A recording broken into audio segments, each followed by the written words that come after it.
आ, चलिए ठीक है, हम लोग देखते हैं। लास्ट क्लास में हम लोग जहाँ तक देख चुके थे उसके आगे आज हम लोग कोऑर्डिनेट ट्रांसफॉर्मेशन सन को लेकर डिस्कस करते हैं। कोऑर्डिनेट ट्रांसफॉर्मेशन क्या है और कोऑर्डिनेट ट्रांसफॉर्मेशन से हमें क्या समझना है। ठीक है,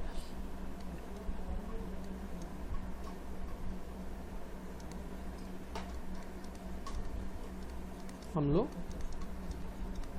कोऑर्डिनेट ट्रांसफॉर्मेशन की बात कर रहे हैं। कोऑर्डिनेट ट्रांसफॉर्मेशन का मतलब क्या है, देखिए कि लाइक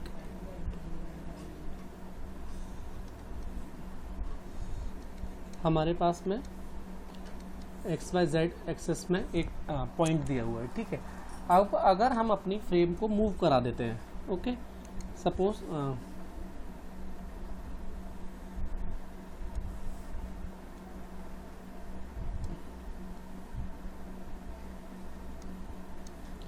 इसको हम कंसिडर कर लेते हैं Y dash, Z dash and X dash. ठीक है, अगर हम इसका मूवमेंट कराते हैं, मान लीजिए हमने इसको अल्फा डिग्री से मूवमेंट कराया हुआ है, अल्फा डिग्री से मूव कराइए।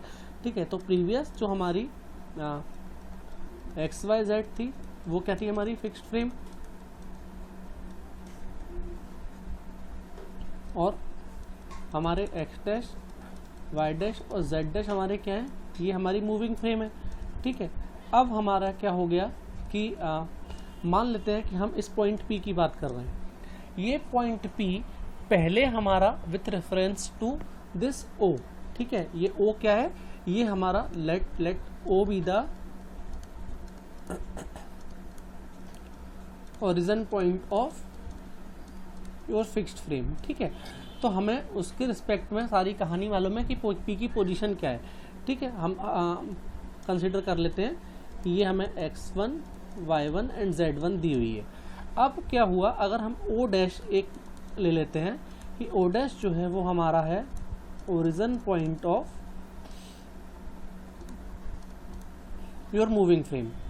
ठीक है, अगर हम इस O डैश को कंसिडर कर लें कि अभी हमने कोइंसाइड रखा हुआ है, अगर ये हमारा कुछ इधर नहीं होता, ठीक है, इस पॉइंट को O डैश ले लेते हैं, हम मान लेते हैं, तो हमें इस O डैश के रिस्पेक्ट में P की पोजीशन जो है हमारी वो चेंज हो जाएंगी। ठीक है ना, O dash P that is O dash के रिस्पेक्ट में P की पोजीशन हम कंसिडर करके चलते हैं कि हमारी x2, y2 एंड z2 हो रही है। ठीक है, और जो कि पहले रिस्पेक्ट में P की पोजीशंस क्या थी हमारे पास में, x1, y1 एंड z1। तो अब हमें क्या होगा, जब हमारी फ्रेम मूव कर जाएगी, then we have to determine this x2, y2 and z2 position with reference to this x1, y1 and z1। इसे ही हम क्या कहते हैं कि कोऑर्डिनेट ट्रांसफॉर्मेशन, कि हमारी जब फ्रेम चेंज हो जाती है तो कोऑर्डिनेट ट्रांसफॉर्मेशन किस तरह से होता है। ठीक है, आगे बढ़ते हैं इसमें।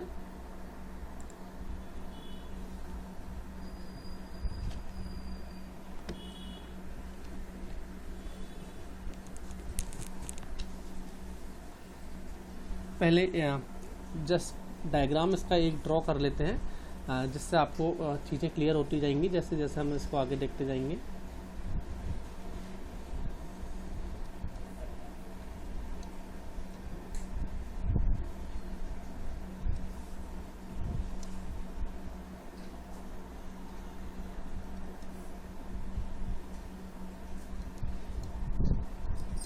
ये हमारी fixed frame X Y Z हमने कंसिडर कर ली। ठीक है, अब इसके बाद हम अपनी जो सेकेंडरी फ्रेम कंसिडर करते हैं। ठीक है, पहले हम ये लेते हैं कि यहाँ पर एक पॉइंट P है। ठीक है, जिसका हमें ये O जो है वो इसका ओरिजिन है, और O से लेके P तक का एक वेक्टर हमारा ड्रॉ है। सॉरी, P को मैं यहाँ मूव करा देता हूँ क्योंकि मेरा ठीक है, ये वेक्टर हमारा यहाँ है, यहाँ तक क्लियर हो गया। अब मान लीजिए कि हमने अपनी फ्रेम मूव कराई। ठीक है, तो अब हम अपनी जब फ्रेम को मूव कराए तो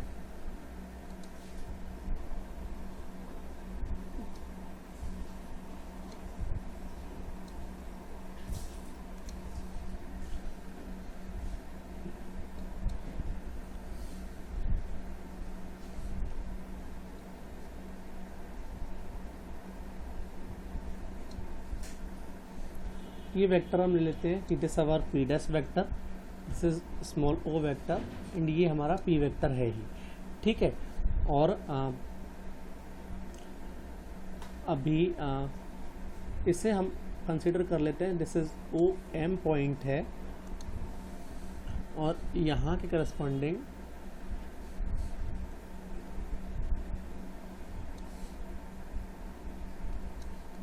योर W V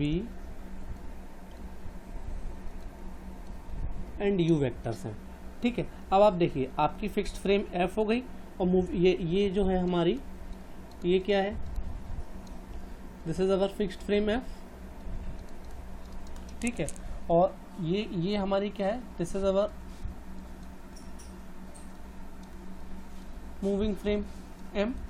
ठीक है, यहाँ पर हम मार्क मेंशन करते हैं कि for fixed frame we have a XYZ component and for a moving frame we have U V and W component। ठीक है, जो O है हमारा, that is the origin of frame, इसको हम फिक्स्ड फ्रेम F है, इसको हम कंसिडर करते हैं M, origin of frame F। ठीक है, हमने ले लिया कि नाउ हमारा OM जो है, that is this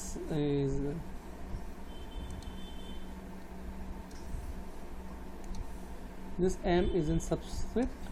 okay, so OM is the origin of frame M। ये यहाँ तक हम सिर्फ ये देखें कि हमारा पॉइंट कहाँ कहाँ कंसीडर हो गए। ठीक है, हमने क्या किया था, हमने एक पॉइंट P लिया हुआ है, एक आर्बिट्रेरी पॉइंट है जिसको हमने कंसीडर किया। ठीक है, जो कि हमारी फ्रेम जो मूविंग फ्रेम है उससे किस तरह से अटैच्ड है। ठीक है, एट OM, ये OM जो है, इस OM पे ये हमारा पॉइंट P अटैच हो रहा है।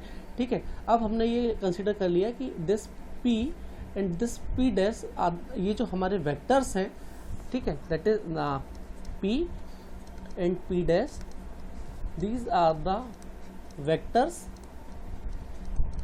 which denoting the point P from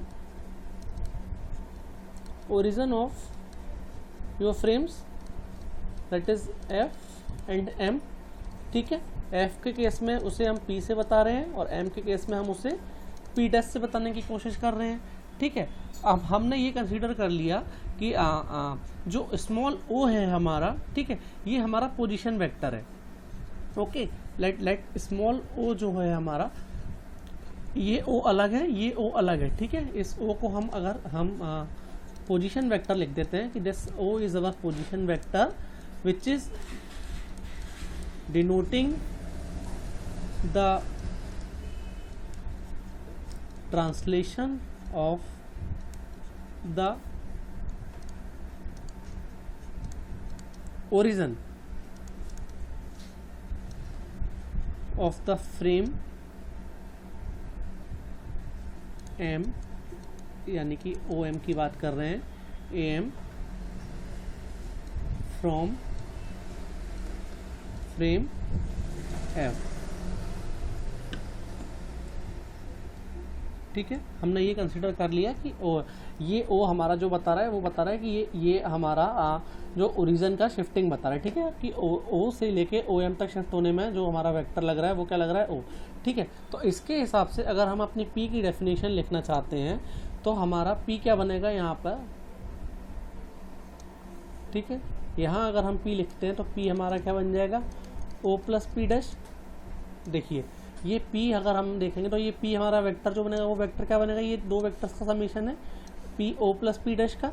ठीक है, तो P dash is known in the moving frame. P dash हमें कहाँ पता है, that this P dash is known in the moving frame, इसलिए P डैश हमें मूविंग फ्रेम में मालूम है। ठीक है, और P जो है वो हमारा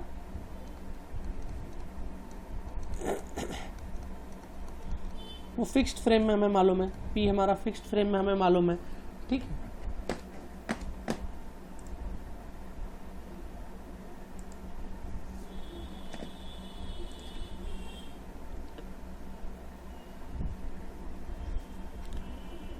ठीक है। तो अगर इसके हिसाब से हम ये देखना चाहें कि जो हमारी Q that is the orientation, अगर हम बात करेंगे Q के लिए, अगर हम बात करते हैं that is the,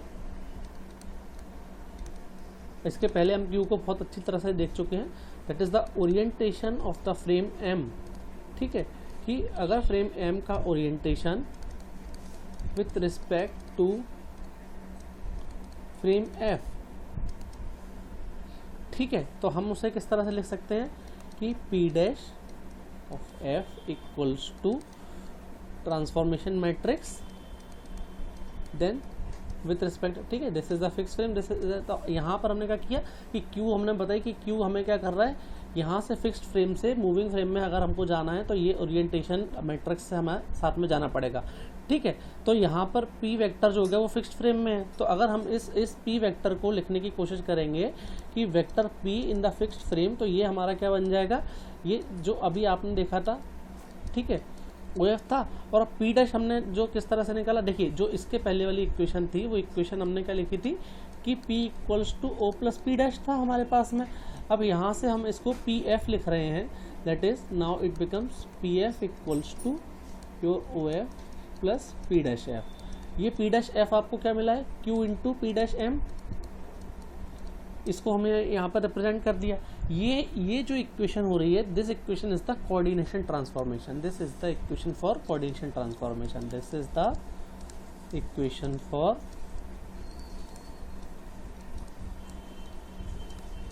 your coordination transformation of your point P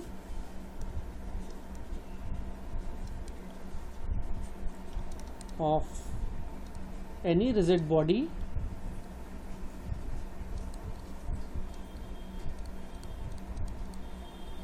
from the moving frame AM to the fixed frame F, ठीक है, while both, that is the translation and rotation are involved, ठीक है। तो ये देखिए, ये जो हमारी इक्वेशन निकल के आ रही है, ये इक्वेशन हमारी किसी भी पर्टिकुलर पॉइंट P को फ्रॉम फिक्स्ड फ्रेम F से फिक्स्ड फ्रेम M में ले जाने के लिए जो इक्वेशन हमें लगेगी वो इक्वेशन ये है, ठीक है।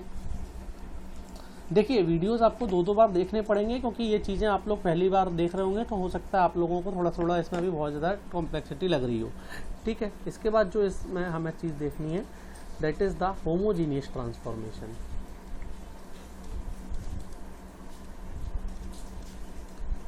This homogeneous transformation is also written as HTM, ठीक है। रोबो एनालाइजर सॉफ्टवेयर में जब हम वीडियोस देखेंगे तो आप देखेंगे कि होमोजीनियस ट्रांसफॉर्मेशन का एक पूरा का पूरा मॉड्यूल है जो साहा सर ने डिज़ाइन किया हुआ है, देन उस मॉड्यूल को हम लोग वहाँ पर देखेंगे, ठीक है। यहाँ पर जो कोऑर्डिनेशन ट्रांसफॉर्मेशन इक्वेशन हमारी इसके पहले बनी थी, उस इक्वेशन को मैं एक बार आप लोगों के सामने लेकर आता हूँ। क्या थी equation, that is PF equals to, P क्या था, पहले हम उसको बार बार लिखते रहेंगे जिससे आपको वो चीज़ याद हो जाती है, ठीक है। P डैश था, देन हमने उसको किया PF equals to OF plus P dash F, और यहाँ से हमारा जो बना था, क्या बना था, PF equals to OF plus Q of P dash M, ठीक है। क्योंकि PF जो था वो PF क्या था हमारा, PF इक्वल्स टू क्या बनेगा, Q इंटू PM, इसके हिसाब से। तो यहाँ पर अगर हम अपना sorry this P dash F, ठीक है, नाउ यहाँ पर हमारा PF अगर हम लिखते हैं तो PF हमारा जो लिखा जा रहा था वो क्या था, origin of fixed frame plus by the transformation of point P to the P dash in the moving frame M। अब नाउ इसको हम रीअरेंज करते हैं। इसका रीअरेंजमेंट किस तरह से, कुछ इस तरह से किया जाता है। इसका रीअरेंजमेंट आप लोग देखिए, इसको हम 3x3 की मैट्रिक्स या 4x4 की मैट्रिक्स बनाने का प्रयास है यहाँ पे, ठीक है। This 1 equals to your transformation matrix, then origin F, then this is 0, okay.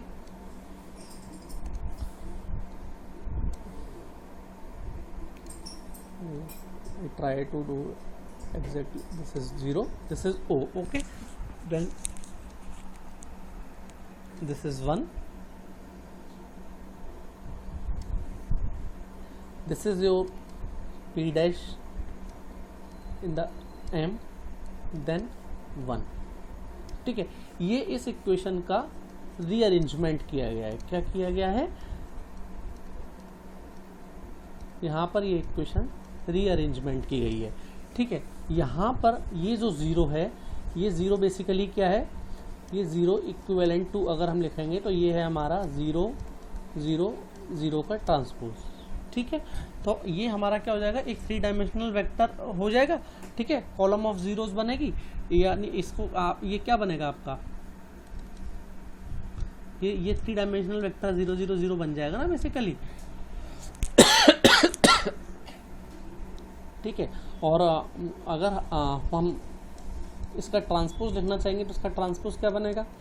0 0 0 बनेगा. ठीक है, या तो ये सिंपल जीरो मैट्रिक्स की ये जो है ये सिर्फ जीरो मैट्रिक्स बता रहा है. ठीक है, that is a zero matrix. ठीक है, तो नाउ ये जो इक्वेशन है, इस इक्वेशन को अगर आप रीअरेंज में लिखें तो हम इसको इस तरह से लिखते हैं कि bar of F equals to that is the transpose P dash of M.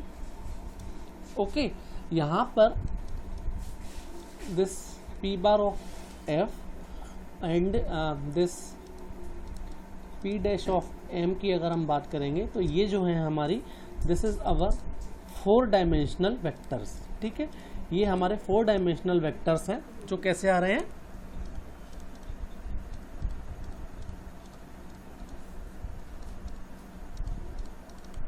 obtained by putting 1 numeric 1 at the bottom of original 3D vectors. ठीक है, ओरिजिनल 3D वेक्टर्स में हमने लास्ट कॉलम में, लास्ट रो में, उसमें column value में अगर 1 में एडिट कर दिया. ठीक है, दैट इज किस किस में किया है? ये हमने जो हमारा PF है और जो हमारा P डैश M है दैट इज. ठीक है, that is in this in. ठीक है, इसमें हमने कर दिया तो ये हमारा क्या बन गया? अब हमारा एक 4th एलिमेंट इसमें आ गया. ठीक है, तो दिस 4x4 T मैट्रिक्स हमारे पास जो बनेगी, this T will become what it is? It will be your 4x4 matrix. ठीक है, दिस कैसे? क्योंकि आप देखो, आपको ये बताया मैंने कि इस P बार को आप क्या लिखोगे कि जो आपका P है, ठीक है, उस P को ये आपके पास इस P में तीन वेक्टर्स होंगे. ठीक है, क्योंकि आप उसको कैसे लिखोगे? Px Py Pz.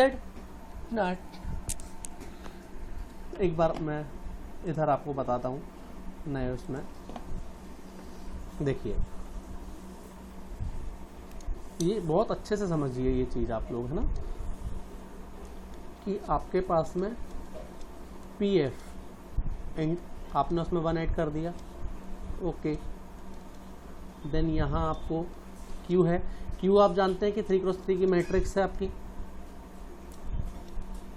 वो F है यहाँ पे, ये 1 है. P डैश M है, 1 है. ठीक है, देखिए P को आप किस तरह से लिखते थे? P आप लिखेंगे Px Py Pz. ठीक है, स्टार्टिंग में हम देख चुके हैं. और P डैश किस तरह से लिखेंगे? P डैश जो है वो दूसरी फ्रेम के साथ में है, तो PU PV PW. नाउ आप देखिए, यहाँ अगर आप इसको लिखते हैं तो आपका क्या बनेगा? ये Px Py Pz and last value becomes 1 equals to. अब देखिए, ये Q क्या है आपका? एक 3x3 का मैट्रिक्स है, तो इसके एलिमेंट्स को मैं कुछ भी कंसीडर करता हूँ, सिर्फ प्लेसेस बना देता हूँ. ठीक है, ठीक है. अब देखिए, ये जो ओरिजिन वेक्टर है, ठीक है, ओरिजिन वेक्टर में हमारे पास फिक्स्ड फ्रेम के रिस्पेक्ट में बात की जा रही है. ये 0 0 0 की मैट्रिक्स है और यहाँ पर क्या है? यहाँ 1 है.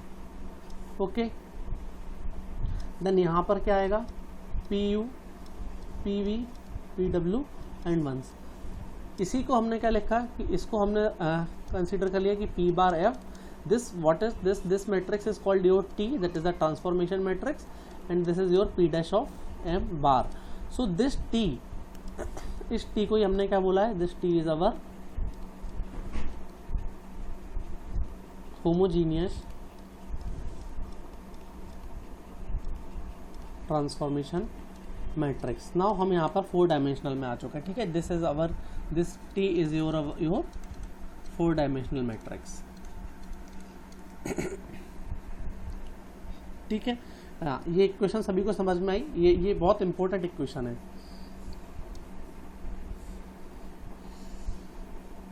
ठीक है, होमोजेनियस ट्रांसफॉर्मेशन की जो मैट्रिक्स ये आपको बताई. ठीक है, ये मैट्रिक्स हमारे सबसे खास बात क्या है, this matrix includes both, that is your translational as well as rotation. इसके पहले आपके पास में आइदर आप ट्रांसलेशन कर रहे थे या रोटेशन कर रहे थे. यहाँ पर आप कंबाइंड ट्रांसलेशन एंड रोटेशन को लेके चले गए.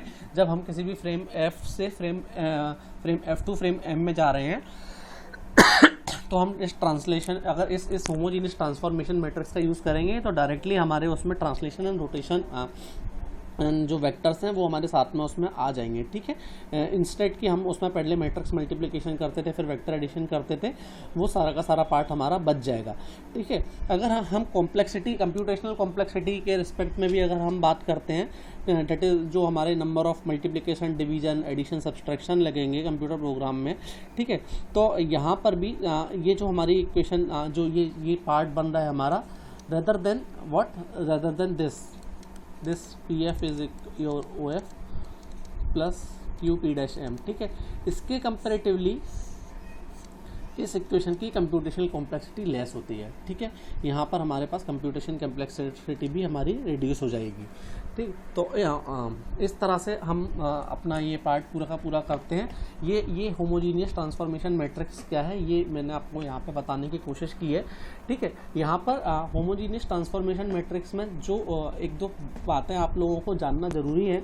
ठीक है, वो क्या है वो एक बार समझ लीजिए कि this homogeneous transformation matrix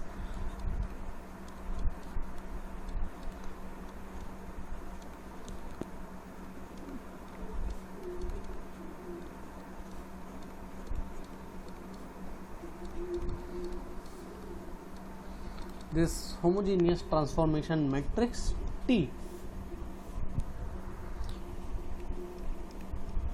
this does not hold the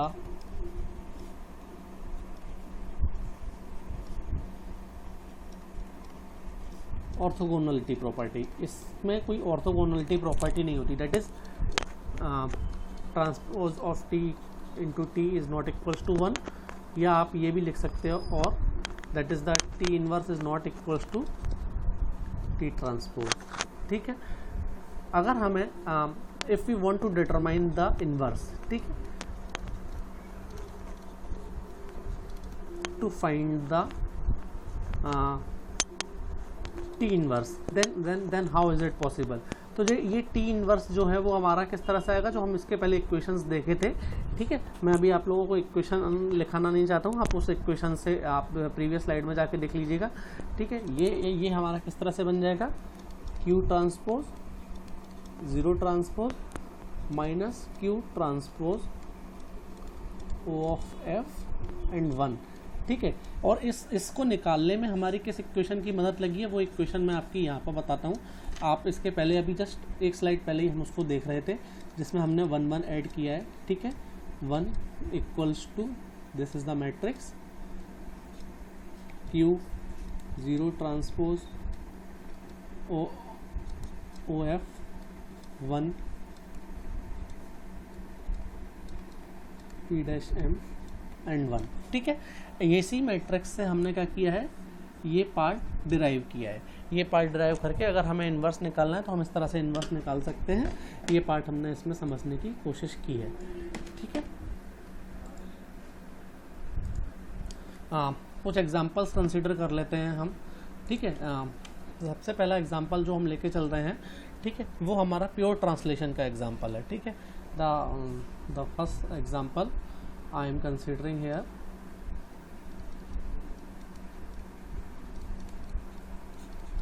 this is the example of your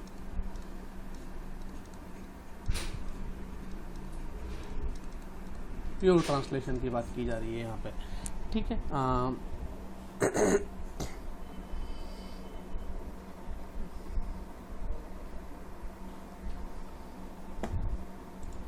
देखो, तो प्योर ट्रांसलेशन की हम कंसिडर करते हैं तो हम यहाँ पे ये ले लेते हैं कि एक पहले सबसे पहले फिगर ड्रॉ करते हैं, उस फिगर से हम समझने की कोशिश करेंगे हमारा ट्रांसलेशन।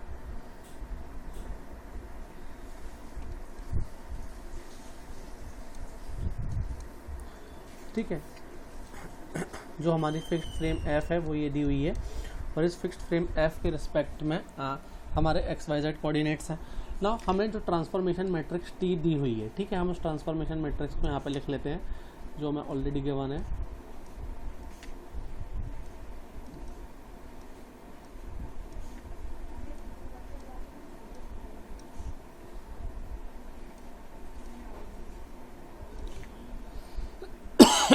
देखिए, जैसा कि आपको बताया कि ये मैट्रिक्स आपको क्या बताती है, ये आपको ट्रांसलेशन एंड रोटेशन पूरा का पूरा पार्ट कवर करती है, ठीक है। तो हमें यहाँ पर ट्रांसलेशन एंड रोटेशन सभी को देख के चलना है। अब आप देखिए कि यहाँ पर क्या हो रहा है कि हम हमारा इसको हम मूव कराते हैं, ठीक है। कितना मूव कराते हैं, ये देखिए, this is your 1, this is V,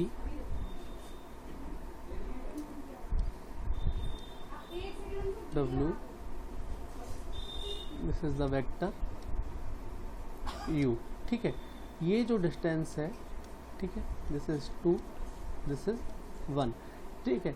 ये हमें दिया हुआ है कि हमारी जो फ्रेम M है, ठीक है, this is the frame M, ठीक है। ये फ्रेम F को हमने फ्रेम M में कन्वर्ट कर रहे हैं, ठीक है। तो अब हमें ये देखना है कि ये इसका कन्वर्जन किस तरह से और कैसे कैसे ये होमोजीनियस ट्रांसफॉर्मेशन मैट्रिक्स के साथ में चलेगा, ठीक है। तो सबसे पहले देखिए, सबसे पहले हमारी जो बेस फ्रेम है उस XYZ फ्रेम को हम ले लेते हैं,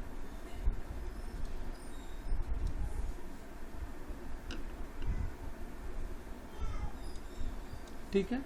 ये XYZ फ्रेम में दी हुई है।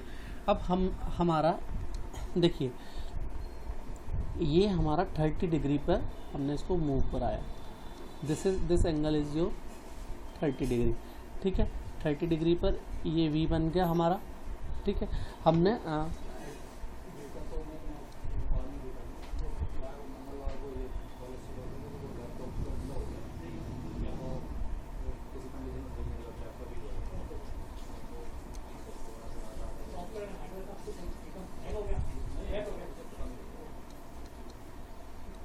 देखिए, ये हमारा मूवमेंट देखा हमने, ठीक है। अब अभी आप देखिए कि यहाँ पर हमारे y एक्सिस और x एक्सिस को हमने मूव कराया, ठीक है, uv, और w जो है वो कोइंसाइड हो रहा है z की, यानी कि सबसे पहला ओरिएंटेशन हमारा जो है वो अबाउट द z एक्सिस हमें मिल गया, ठीक है। देन लेटर ऑन स्टेज में हम इसका जो मूवमेंट करेंगे, ठीक है,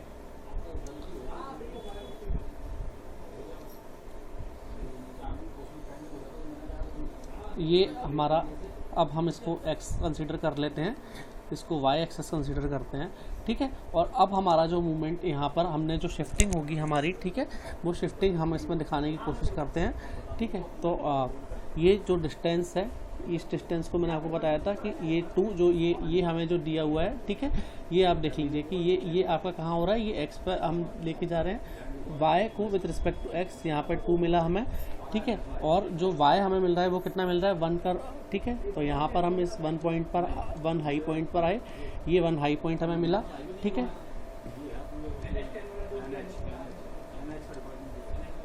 ठीक है, अब देखिए यहाँ से हमने कितने डिग्री का इसको रोटेशन दिया है, the rotation is about 30 degree, ठीक है। तो अब हमारे यहाँ से ये frame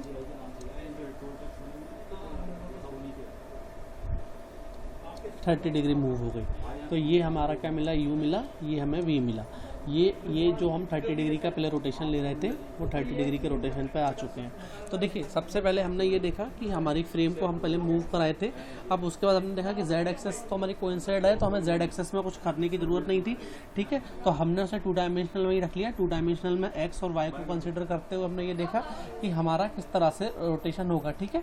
that is the X axis पर हमें 2 स्टेप्स चलना है। एक्स एक्सेस के 2 स्टेप्स के बाद में वाई एक्सेस पर हमारा that is the translation by the 1 parameter. Then 1 से ट्रांसलेशन होने के बाद में हमारा उसमें 30 कितने डिग्री का रोटेशन हो रहा है, दैट इज़ द 30 डिग्री। तो वो 30 डिग्री हमने रोटेशन किया। तो ये हमारा का पूरा जो प्योर ट्रांसलेशन का एक पार्ट था, प्योर ट्रांसलेशन का एक पार्ट हमें मिल गया, ठीक है। एग्जाम्पल को आप 2-3 बार देखिएगा, आपको चीज़ें समझ में आएंगी। और अगर फिर भी डाउट होता है तो मैं एक अनदर क्लास में भी एक बार फिर से आप लोगों को इसको कराने की कोशिश करूँगा। वैसे जब रोबो एनालाइजर से मैं ये पार्ट कराऊंगा तो ये पार्ट आप लोगों को बहुत अच्छे से समझ में आने वाला है।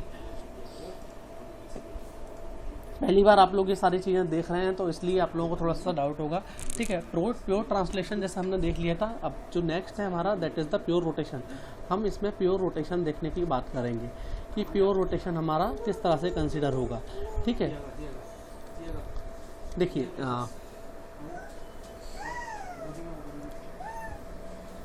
अभी देखिए इसके पहले वाली सॉरी ये जो पार्ट था हमारा,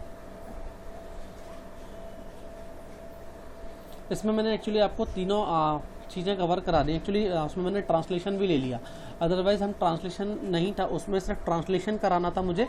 तो जो फर्स्ट फिगर है हमारा, ठीक है, ये एक मिनट इसको ओपन करता हूँ, मैं आप लोगों को बताता हूँ कि हम सिर्फ फर्स्ट फिगर की बात कर रहे हैं कि ट्रांसलेशन किस तरह से देखा जाएगा कि एक्स एक्स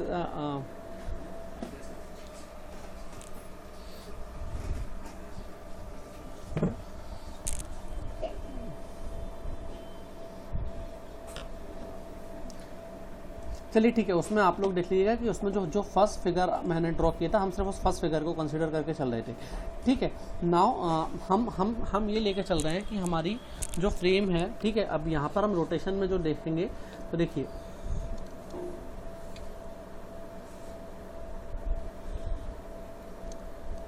उसमें आप लोग एक साथ ही समझ गए हैं सारा, फिर भी यहाँ पे एक बार बताएं। देखिए एक्स वाई जेड अगर हमारी फ्रेम दी हुई है और अब हम इसका रोटेट कर रहे हैं, ठीक है। इसको 30 डिग्री से जेड एक्सेस के अबाउट रोटेट कर दीजिए।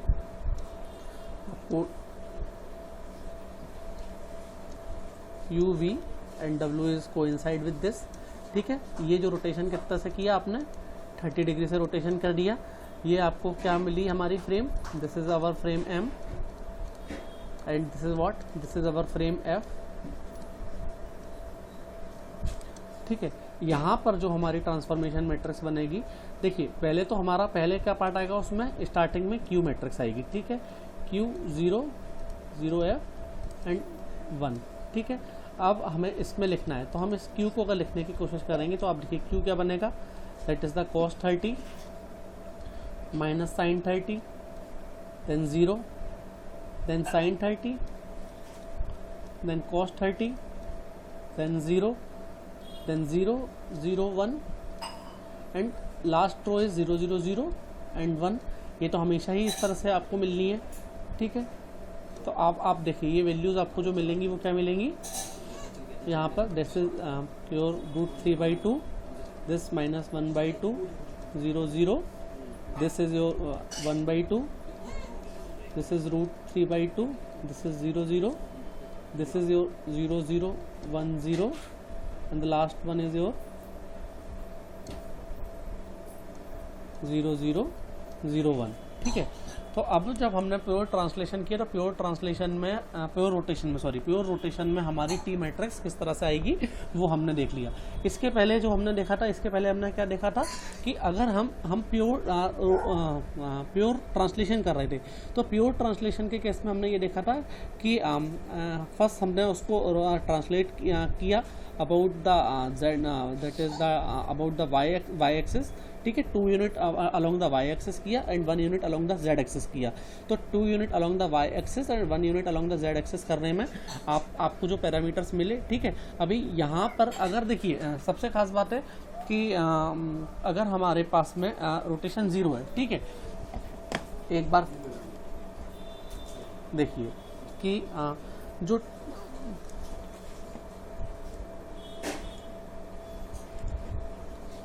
देखते हैं कि अगर हमारी जो टी मैट्रिक्स बनी हुई है, ठीक है, वो क्या बनी हुई है, cos theta sine theta 0 0 sine theta cos theta 0 0, ये तो ठीक है। ये अगर हमारी बेसिक अभी हम बात करके चल रहे हैं, ठीक है।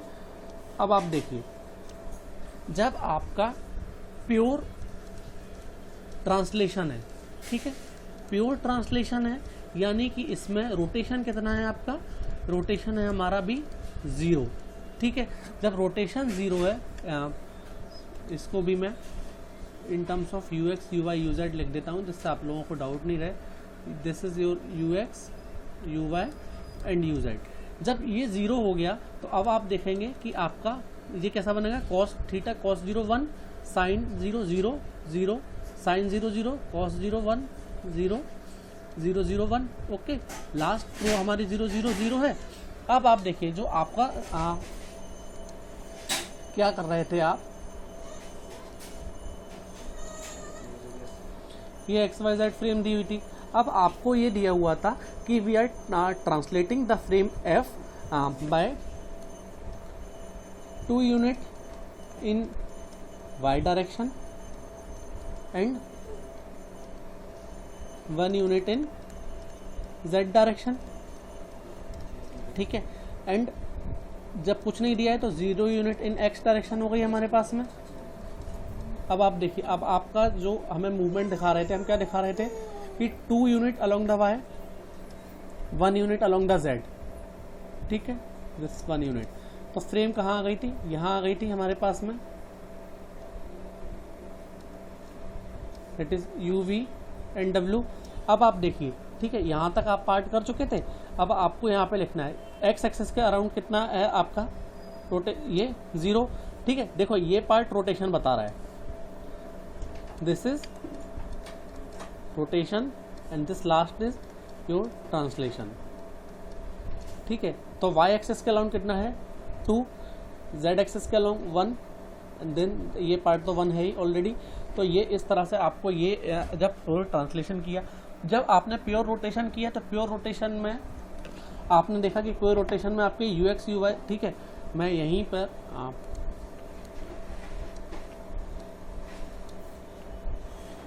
हम इसको प्योर रोटेशन की मैट्रिक्स लिखने की कोशिश करते हैं। हम पहले भी देखे, ठीक है, प्योर रोटेशन की मैट्रिक्स अगर आप लिखना चाह रहे हैं, ठीक है,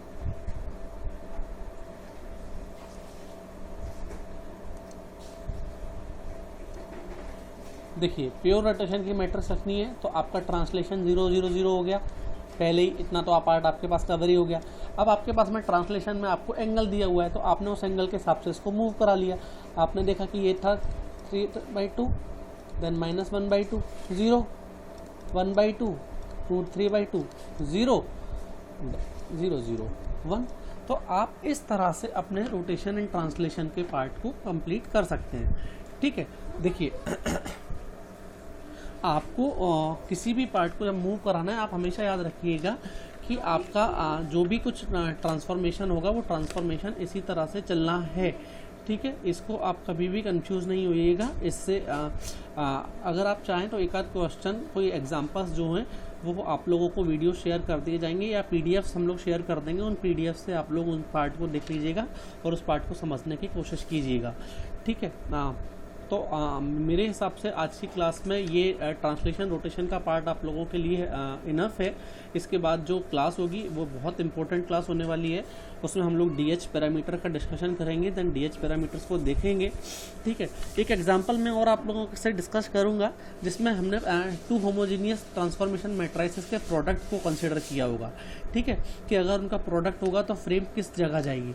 तो जब हम उनका ट्रांसफॉर्मेशन करेंगे तो उससे हमारे पास में जो प्रोडक्ट बनेगा, जैसे सपोज कंसिडर कर लीजिए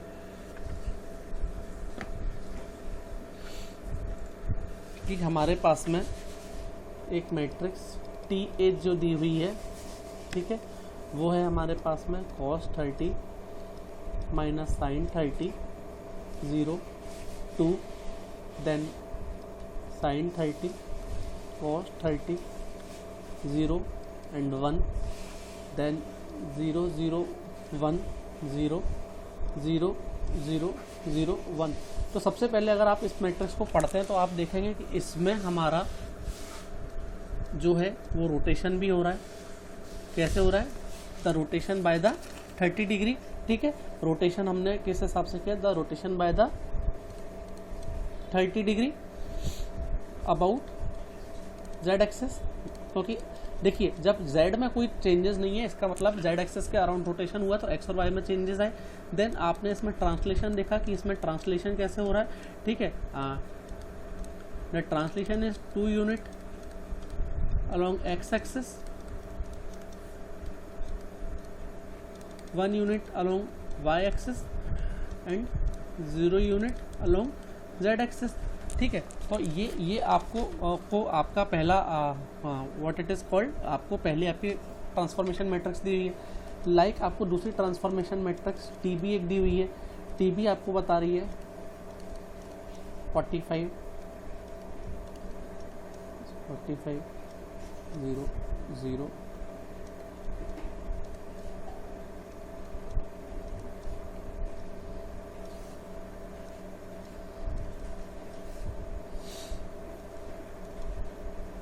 यहाँ भी देखिए, यहाँ पर आपका क्या हो रहा है कि यहाँ भी आप अपना जो रोटेशन बाय 45 डिग्री हो रहा है। और ट्रांसलेशन की आप बात करेंगे तो 1 यूनिट ट्रांसलेशन अलोंग। ठीक है, यहाँ पर भी मैं लिख देता हूँ रोटेशन बाय 45 डिग्री। ठीक है, एंड अब आप इसमें देख सकते हैं कि इसमें रोटेशन किस डायरेक्शन में है। ठीक है, आप देखिए इसमें रोटेशन है एक्चुअली -45 डिग्री से। ठीक है, -45 डिग्री की वजह से cos -45। ठीक है, लेकिन साइन में क्या आ गया? साइन चेंज आ गया। और अगर आप ट्रांसलेशन यहाँ पे देखते हैं तो इसमें आपको ट्रांसलेशन में क्या मिलेगा? Translation is your 1 unit along x axis, similarly 1 unit along your y axis and 0 unit along your z axis। ठीक है, और there is one mistake, ये लास्ट पार्ट तो हमेशा ही 1 होना है, आप सभी लोग जानते हैं। ठीक है, अब अगर हमारे पास प्रोडक्ट करना है तो इस ठीक है T A into T B, तो T A into T B करने के पास हमारे पास जो मैट्रिक्स आएगी ना उस मैट्रिक्स के हिसाब से हमारी फ्रेम मूव करेगी। याद रखिएगा, हम इनका प्रोडक्ट पहले निकालेंगे और इनका प्रोडक्ट निकालने के बाद हमारे पास जो भी कुछ आंसर आता है एक बार हम यहाँ नेक्स्ट स्लाइड में उसको देख लेते हैं। ठीक है,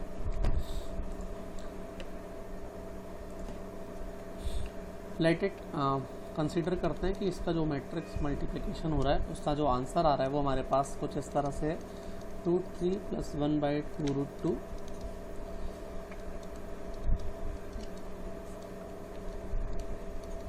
with the minus sign, then your 0 0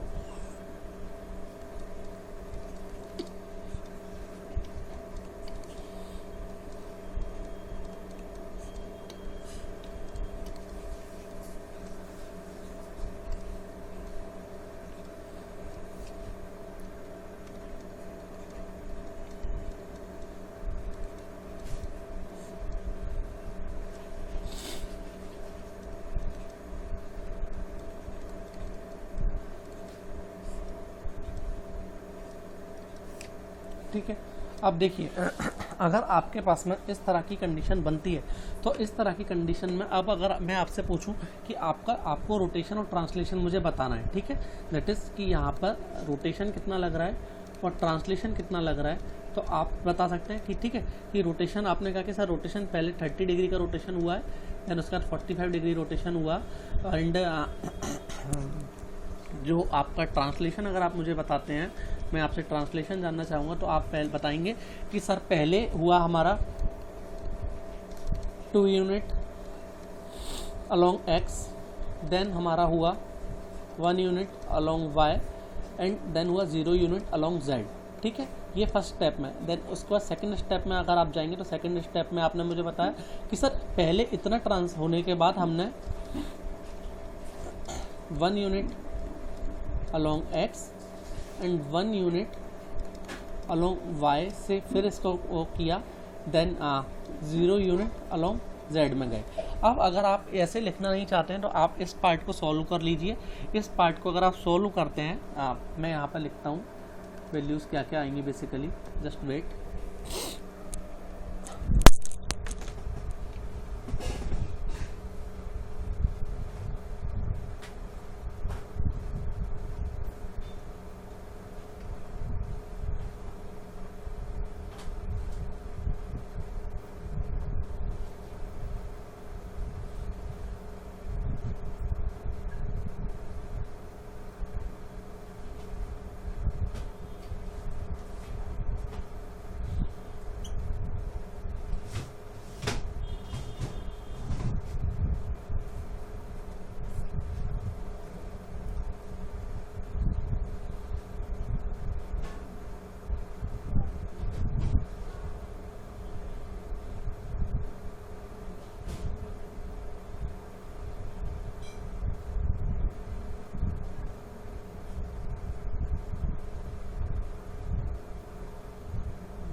तो देखिए इसको मैंने सॉल्व करके निकाला तो आपने देखा कि सर इसमें जो हमारे 30 डिग्री और 45 डिग्री, ठीक है, ये मैंने आपको बताया था कि 45 डिग्री माइनस 45 डिग्री था, जिसकी वजह से हमारा ओवरऑल कितना रोटेशन रह गया, 15 डिग्री का।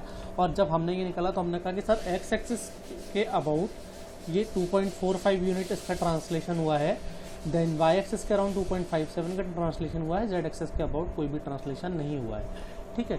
तो इस तरह से हम अपना इसको पूरा का पूरा मैट्रिक्स को निकाल सकते हैं। हम ये बता सकते हैं कि सर इस तरह से हमारा अगर हम जॉइंटली देखना चाहते हैं कि जॉइंटली हमारा ट्रांसलेशन एंड रोटेशन किस तरह से चल रहा है, तो हम उसको इस तरह से निकाल सकते हैं, ठीक है। आई डोंट थिंक कि मुझे इसमें अगर आप लोग चाहें तो इसका डायग्राम भी ड्रॉ कर सकते हैं। 2.45 एंड 2.57 वैल्यूज़ हैं हमारे पास में, ठीक है। 2.45 एंड 2.57 एक्स एंड वाई के अप्रॉक्स अबाउट है। तो आप देखिए this your X Y Z, ठीक है। तो आप यहाँ पर क्या हो रहा है, आपका एक्स एक्सेस के अबाउट 2.45 आप जा रहे हैं, ठीक है। तो यहाँ पर हम कंसिडर कर लें एक्स एक्सेस के अराउंड, यहाँ पर कहीं 2.45 पे आएंगे आप, ठीक है। ये this distance is your 2.45 and Y axis के अबाउट 2.57 जाना है हमें। हमने मान लिया कि ये वाई एक्सिस के अबाउट यहाँ पर 2.57, यानी कि आपके फ्रेम का ओरिजिन कहाँ आ गया, फ्रेम का ओरिजिन कुछ इस जगह पर आ गया, ठीक है। अगर हमारा इसमें ट्रांसलेशन सिर्फ हुआ है, ठीक है। अब ट्रांसलेशन होने के बाद ये हमारे पास आ गया UVW, then about the Z axis हमने इसको रोटेट कराया है, ठीक है। कितना रोटेट कराया है कि पहले हमने इसको 30 डिग्री लिया, देन उसके बाद वापस इसको 45 डिग्री लिया है। तो हमने इसको देखा तो हमने ये इसको रोटेट जो कराया, तो पहले ये हमारा 30 डिग्री रोटेशन बना, ये भी 30 डिग्री रोटेशन बना, और ये हमें यहाँ पे इसमें 30 डिग्री मिलेगा। देन हम इसको जब वापस करेंगे तो वापस करने में हमारा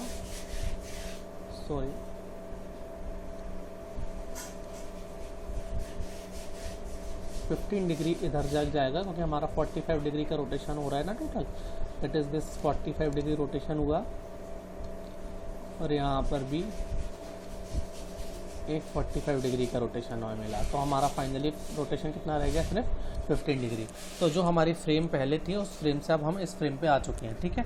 तो अगर हमारे पास में मोर देन 1 ट्रांसफॉर्मेशन मैट्रिसेस दी हुई हैं, तो मोर देन 1 ट्रांसफॉर्मेशन मैट्रिसेस से भी हम अपना ये निकाल सकते हैं कि हमारा मूवमेंट किस जगह होगा, ठीक है। अब आज की क्लास में I think I have done more than enough. आज की क्लास के लिए इतना काफ़ी है, आप लोग इतना कुछ सीखिए, इतने सबकी प्रैक्टिस करिए। इसके बाद जो क्लास होगी हमारी, उसमें हम लोग DH पैरामीटर को डिटेल में कवर करने की कोशिश करेंगे। देन DH पैरामीटर की क्लास के बाद में बेसिकली ट्रांसफॉर्मेशन चैप्टर आपका फिनिश हो जाएगा। ट्रांसफॉर्मेशन में चैप्टर फिनिश होने के बाद में हम लोग कोशिश करेंगे कि we will go for the practical session. Practical session में हम लोग रोबो एनालाइजर सॉफ्टवेयर की मदद से ये देख लेंगे कि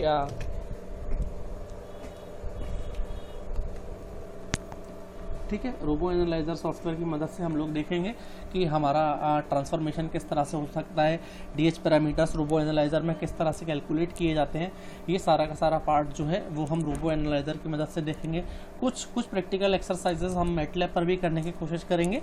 आप लोग उसको देखिएगा, स्क्रिप्ट्स आपको प्रोवाइड कर दी जाएंगी, आप लोगों को बहुत अच्छा लगेगा। Thank you.